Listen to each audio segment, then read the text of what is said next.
Почитувани слушатели, ви посакувам Божи благослов. Првото писмо од апостол Петар, глава 1. Од Петар, апостол на Исус Христос, до избраните придојденци расејани по Понт, Галатија, Кападокија, Азија и Витанија. Избрани според предзнаењето на Бог Таткото, преку осветувањето на Духот, за да сте послушни и да бидете поросени со крвта на Исус Христос. Милост и мирот да ви се умножат. Благословен да е Бог и Таткото на нашиот Господ Исус Христос, кој според својата голема милост не роди повторно за жива надеж, преку воскресението на Исус Христос од мртвите, за нераспадливо наследство и неосквернето што не венее и кое се чува за вас на небесата, кои преку Божјата сила сте зачувани преку вера за спасение, подготвено да се открие во последното време.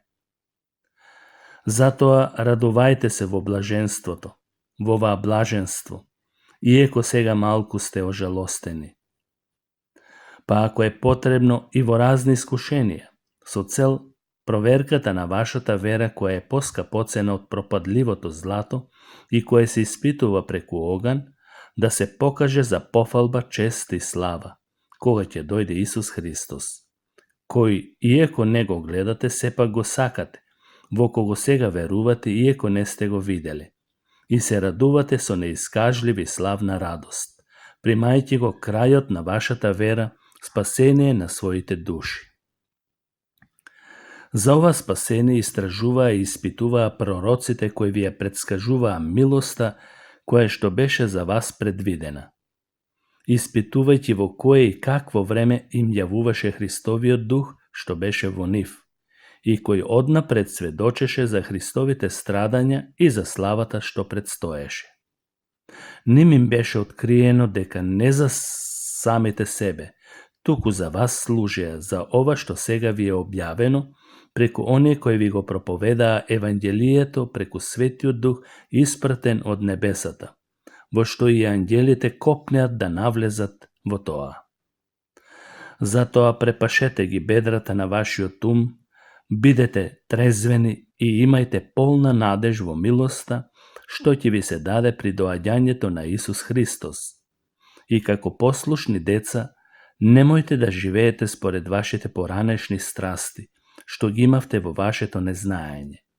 Но, како што е свет тој кој ве повика, така и вие. Бидете свети во вашето севкупно живење, бидејќи е напишано, бидете свети зашто јас сум свет.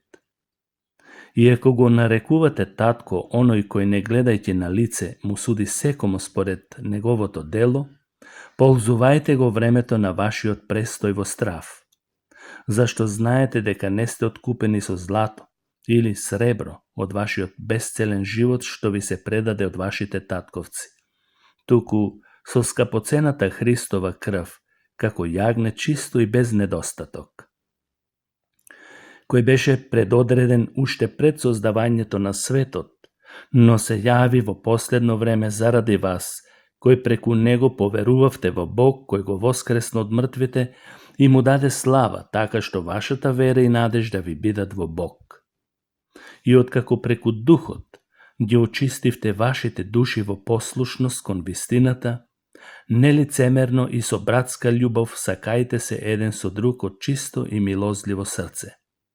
Зашто се наново родивте не од распадливо семе, туку од нераспадливо, преку зборот на живиот Бог кој останува вечно. Зашто секое тело е како трева, и сета човечка слава како цвет од трева.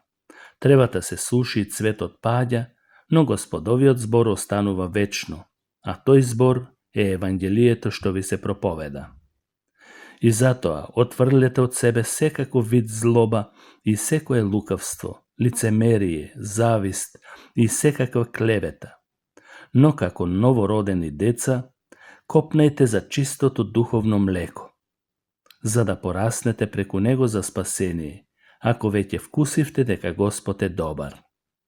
И така дојдете кај него како жив камен, од луѓето отфрлен, но од Бог избран и скапоцен. И вие како живи камења надградувајте се во духовен дом, за да бидете свето свештенство и да принесувате духовни жртви пријатни на Бог преку Исус Христос, зашто во писмото е напишено: Ете ќе поставам на Сион аголен камен, избран и скапоцен, и кој верува во него нема да се засрами. За вас кои верувате тој е скапоцен, а за оние кои не веруваат, како што е напишано, каменот кого го отфрлиат зидарите стана глава на аголот. И каменот од кого се сопнуваат и карпата од која се соблазнуваат. Зашто се сопнуваат оние кои не се послушни на зборот, зашто си и одредени. Меѓутоа, вие сте избран род, царско свештенство, свет и придобиен народ, за да ги објавите величествата на оној кој ве повика од темнина во својата чудесна светлина. Вие, кои некогаш не бевте народ, а сега сте Божи народ, не бевте помилувани, а сега сте помилувани. Затоа, мили мои, ве молам, како придојдени и гости, воздржувајте се од телесните страсти кои војуваат против душата. И живејте добро меѓу многобожците во однос на она за кое ве клеветат, како злодејци, да го прослават Бог во денот кога ќе ги посети, бидејќи ги гледаат вашите добри дела.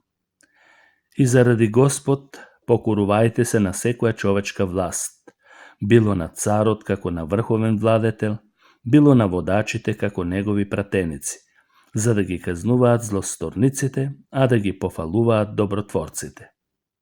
Зашто ова е Божјата волја, да правите добро и преку добротворноста да го замолкнете незнаењето на безумните луѓе. Како слободни, меѓутоа немојте да ја употребувате слободата за покритие на злобата, туку како Божи слуги.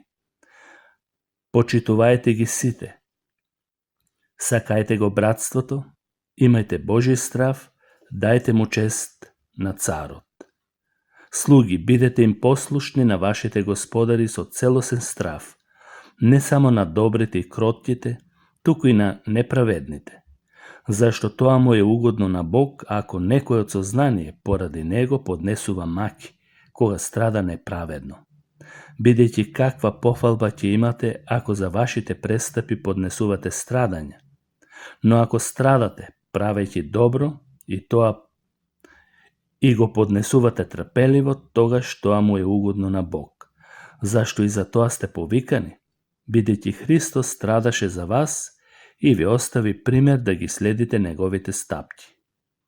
Тој не направи греф и не се најде лукавство во неговата уста, кој кога го навредуваа не одвраќаше со навреда и кога страдаше на никого не му се закануваше, туку го предаде своето дело на оној кој суди праведно, кој сам во своето тело ги зеде нашите гревови на дрвото, така што ние кои умревме за гревовите да живееме за правдата, со чија рана се исцеливте. Зашто бевте како загубени овци, но сега се вративте при пастирот и надгледникот на вашите души. Амин.